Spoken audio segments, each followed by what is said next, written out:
So, does wisdom truly come with age? It's a question that people have wondered about for, like, forever. Right, the big one. Culturally, we definitely have this strong link, the wise old owl symbol, that kind of thing, and this general belief that, yeah, older people are just wiser.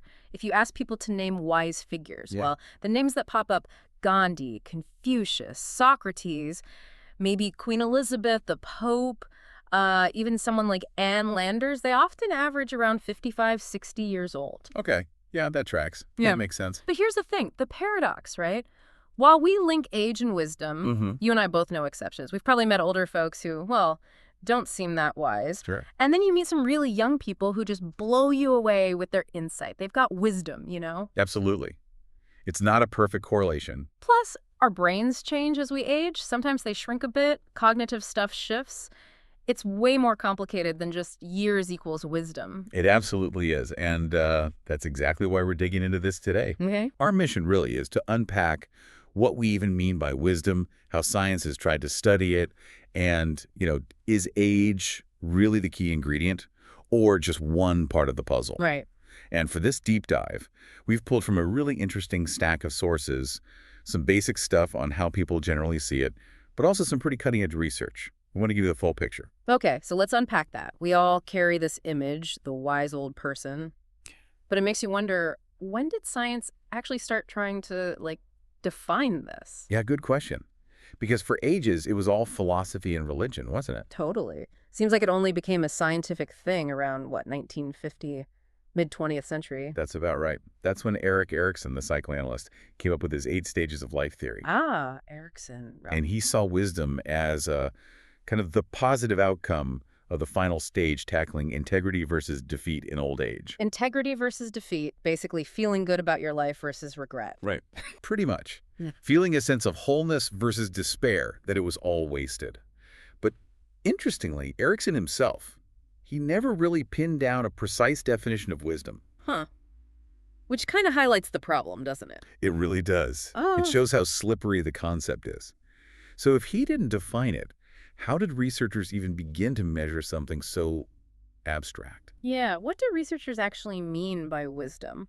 Well, projects like the Berlin Wisdom Project started identifying recurring qualities, like what are the building blocks? Okay. Think of it as a mix. It's intelligence and knowledge, sure, but also a deep understanding of human nature, including all its uncertainty and, seeing different perspectives. So empathy and understanding complexity. Exactly.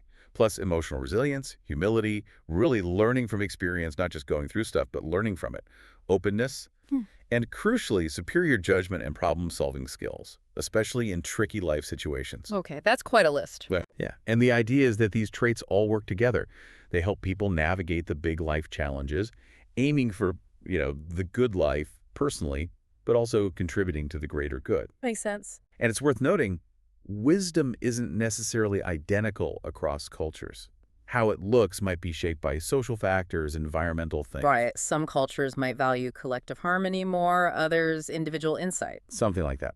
Now, measuring this, that's a huge challenge. How do you measure humility or resilience on a test? I can imagine. Researchers use things like autobiographical interviews, asking people about times they felt they acted wisely.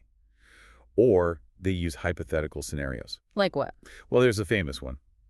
A 14-year-old girl says she wants to move out. A wise response wouldn't just be yes or no. It'd be more nuanced. Exactly. It would consider cultural context, maybe potential problems like abuse. Oh, so It shows that deeper, multifaceted understanding. So basically, you have kind of 2 main camps in the research. Some, like that Berlin project, focus more on the measurable stuff, how someone reasons, what they say. the outputs. Right. And others put more weight on those intangible traits, emotional stability, the importance of lived experience, the stuff you can't really get just from books. Okay, so with these different ways of looking at it and trying to measure it, what did they actually find about the connection to age? This is the core question, right? This is the core question. And the findings, well, they might surprise you. The early stuff, like from the Berlin group focusing on intellectual parts, it suggests that older people aren't automatically wiser. Not across the board. Really? Yeah, their studies suggested wisdom performance kind of plateaus in middle age and early old age. And some research even hinted at a decline starting around maybe age 75. Wow. That goes against the grain. It totally does. Yeah. And it sort of lines up with the cognitive decline we sometimes see in older adults. It's counterintuitive to the common wisdom, no pun intended. And then you get this key point from one of our sources, Science Direct, and it puts it bluntly. Neither growing old nor accumulating life experiences is sufficient for growing wise. Oof. Okay. It really hammers home that the link between wisdom and just years lived. It varies depending on how you measure wisdom, Yeah. meaning, yeah, not all wise people are old, and definitely not all old people are wise. Age alone isn't the magic bullet. Exactly. Mm. And if you connect this to the bigger picture, it really seems clear that age itself isn't the magic ingredient. So what is? Well, it looks like emotional factors and how we actually process our experiences are crucial. Okay, tell me more about that. There's this great example of a 67-year-old mother of 7. No fancy education. Right. But she scored way above average on wisdom tests. Why? Because of the incredible emotional resilience she'd built up over a lifetime of dealing with complex family stuff, real-life challenges. So life experience mattered, but it was the emotional learning from it. Precisely. Her wisdom came from navigating life, not from books. And then there's this fascinating fMRI study from 2008. Brain scans. Yeah, University of Alberta and Duke. They showed older and younger people emotionally challenging images. Okay. Older participants were much more likely to see those negative images as, well, less negative than the younger ones did. Interesting. Why? The brain scans showed more interaction in the older folks between the amygdala, the emotion center, and the part that controls emotions, the anterior cingulate cortex. So like better emotional regulation. Kind of like an age-related ability to dial down the negative emotional response, stay more positive, like an emotional dimmer switch built in with age and experience, potentially. Oh, a biological basis for emotional wisdom. Seems like it. And we also see a clear link between higher levels of moral reasoning and better wisdom performance. Okay. Now, it's not that younger people can't be wise. They absolutely can show wisdom, but they might contextualize it differently. Like a teenager might tell a story showing wisdom, but maybe struggle to connect it to a bigger life lesson, you know? They don't see the forest for the trees yet. Kind of. Whereas older individuals often can. They can see the consequences of a past wise or unwise choice, maybe how it led to a new direction. Like a teacher changing their whole approach to discipline based on one experience.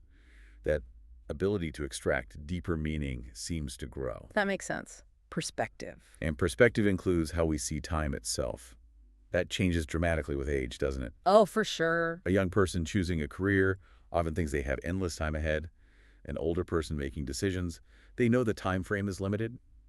That shapes a different kind of wisdom, maybe valuing the present more, thinking about legacy. Different priorities, different wisdom. Exactly. And going back to Erickson for a second, his later thinking kind of evolved too. He realized the lessons learned at every stage of life. Not just the last one. Right? Things like learning trust as a baby, hope as a toddler, interdependence. All these things build the potential for wisdom later on. So it's cumulative. Very much so. Building those strong values, empathy, resilience, humility throughout your whole life, that's what can lead to achieving that integrity, that wisdom in older age. It's a long game. Okay, so if age isn't the main driver and it's more about processing experience and emotional growth, what does this mean for us? Like, can we actually do something to become wiser? Or is it just luck of the draw? Well, the encouraging news is, yeah, it seems wisdom can be actively developed. Oh, good. It's not just about getting older. It really emerges from that mix of life experiences, yes, but also deliberate reflection on them and just continuous learning. So putting yourself out there, trying new things, facing challenges, that helps. It seems to, especially if you actively process those experiences, reflect on what you learned. It's about how you use your own resources, personal and interpersonal, to actually grow wisdom from life's ups and downs. Right, not just letting life happen to you. Exactly. Okay, that's empowering on an individual level. Right, and that leads to a bigger question. Yeah.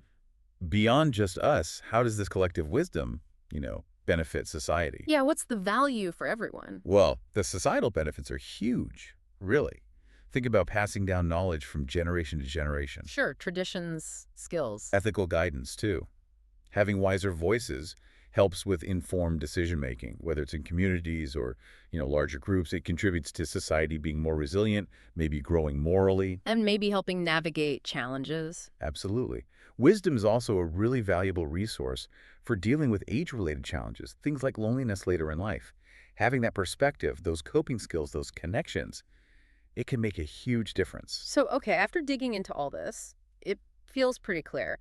Wisdom isn't just handed to you on your 65th birthday. Definitely not. It's not guaranteed by age, and it's certainly not only for older people. It's more like this really complex interplay, isn't it? That's a good word for it. Yeah. Interplay. Between experience, yeah, but also emotional growth and the sort of lifelong journey of building values, understanding ourselves and others better. It's really a journey. It truly is not a destination you just arrive at. So a final thought maybe for people listening. Yeah, maybe something to mull over. Mhm. How might actively reflecting on your own life experiences, even the small everyday ones, how might that help you cultivate your own personal capacity for wisdom, no matter how old you are right now?